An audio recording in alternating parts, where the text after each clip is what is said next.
crafty friends, it's Jess from Mint Owl Studios here with another Mint Monday where I will be sharing a card making tutorial.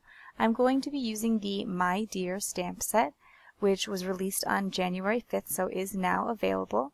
There are a variety of fun images in the stamp set, including a super cute little deer, and the deer can be male or female because the antlers are separate, and I really appreciate the versatility of those kind of stamp sets. But also there is a fun tree image as well. But when I was doing a little bit of research, I found that mushrooms can be a whole variety of colors, so I was thinking, oh, it'd be fun to color those like bright red with white spot mushrooms.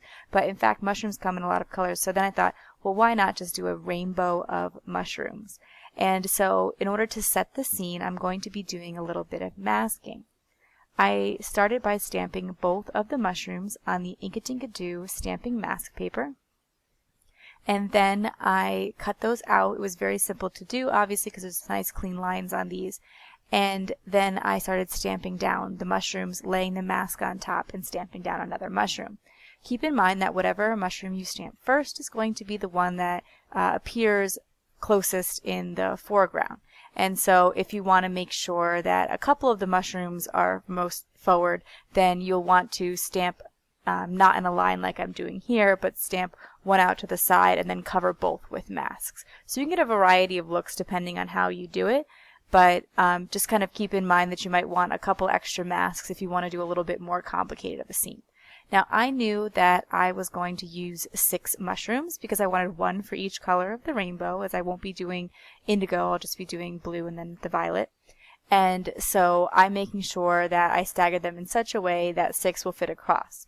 And once I finished, I realized that the mushrooms were a little bit more to the right than I was hoping they would be, and so rather than keeping it a clean and simple card like I thought I might originally, I decided that I would die cut this and do some layering. I am doing some Copic coloring of the mushrooms here, and obviously a whole variety of different coloring mediums would work, but I like the vibrancy of the Copics, and I thought that would lend well to this rainbow look. So what I'm doing is taking a dark and light color of each marker, and I'm trying to show most of the caps over there in the corner in case you're curious about what particular colors I'm using.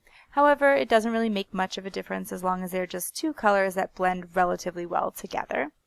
Because I am laying on an overall color, or overall coat of the lightest color, and then I'm taking the darker color and adding some shading on the sides, mainly. I also add some shadows where there would be drop shadows, where one of the mushrooms is in front of the other. So on this yellow mushroom, there would definitely be some darker areas of the mushroom underneath the orange mushroom because it would be blocking the light source. So that's what I try to keep in mind. I try to do very simple shadow coloring like that, where I just kind of focus mainly on the drop shadows, as that is kind of the easiest thing to figure out rather than figuring out a particular light source. Because I want to keep the white areas of the mushroom truly white, it does make the coloring take a little bit longer and a little bit more tedious. However, the other thing to keep in mind with that is you want to control how much ink you're laying down onto the paper, because the more ink you lay down onto the paper, the more likely everything is to bleed. So you'll do want to make sure that it's 2 colors that blend fairly well, because if you have to get a lot of ink on the paper for them to blend, you're more likely to get the Copic marker into the areas you don't want, into those white areas. Obviously you could take a colorless blender and push out a little bit of that color if it gets in some areas you don't want, or you could go back with a white gel pen and just simply color over those spots to be white. So if you do perhaps want to make it a little bit faster, that might be an option if you find that works better for you. Just color the whole thing and then cover it with white. To get a little bit of shading and detail on the rest of the mushroom, I wanted to make sure that the stems had a little bit of depth to them.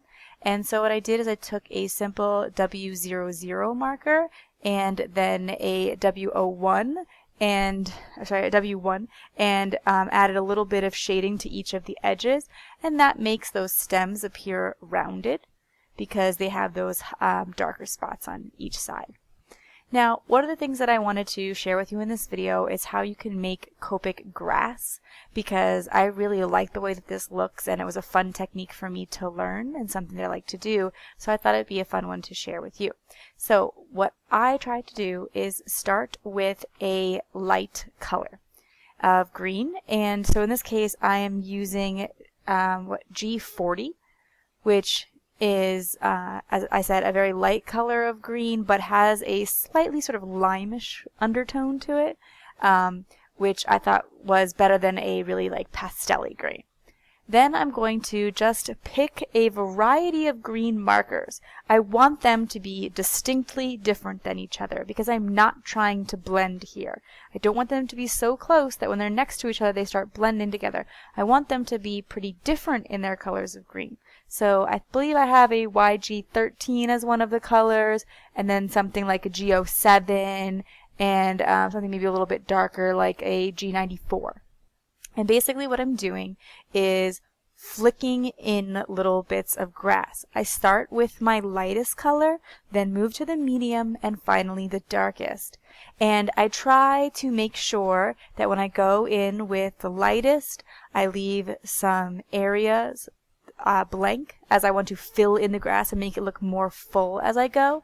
But I want to make sure that, each one is a little spread out. I don't want to make lines of grass, so I really think about how I can vary them. And if I find that there is one area that it looks too linear, I can go back and certainly add some more.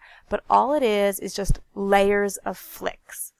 And you don't want it too dense either, and those flicks, you want to keep them really light and gentle, because if you go too heavy-handed, they'll appear less like blades and they'll have a really heavy bottom. So I would suggest maybe practicing that a little bit beforehand. Then when I added the sentiment, I decided to heat emboss it because I knew that I wanted to do a background of a blue sky still, and so this heat embossing will resist the distress ink I add to the sky, and also it will make the sentiment really prominent. So I'm taking a really light blue distress ink to color in the sky, as I find this to be a little bit quicker than doing a Copic colored sky, although you could certainly try something like that as well. So I'm taking this tumbled glass distress ink and just gently blending it onto the edges. I am not worried about bringing the blue all the way to the mushrooms. In fact, it will leave like a little bit of a halo or a highlight around them, and I personally really like the way that that looks. So finally, once I have my mushroom panel done, I'm just going to pick out some coordinating pieces of pattern paper. I don't want them to be too busy. I don't want them to take away from the mushroom panel, since that is the main focus of the card. And so I chose some colors that wouldn't really compete with the rainbow, but instead complement it. And I always like the way that black looks with rainbow, as it helps it to pop a little bit. And I also made this card a little bit more feminine. The stamp set definitely can go either way, and makes for some great masculine Valentines as well. But in this instance, I added the lace for a little more of a feminine detail. And then I'm going to pop up the panel with some foam tape, partly because I don't like the way that ribbon makes things sort of lumpy, and foam tape is one way to fix that. And once I have that attached, that is it for my card today. If you like this video, please give it a thumbs up. If you are interested in more crafting tutorials featuring Mint Owl Studio stamps, be sure to subscribe to the Mint Owl Studio channel, but you could also subscribe to my channel, Jess Crafts. And the links to the products are in the video description below. Thanks for watching. Bye.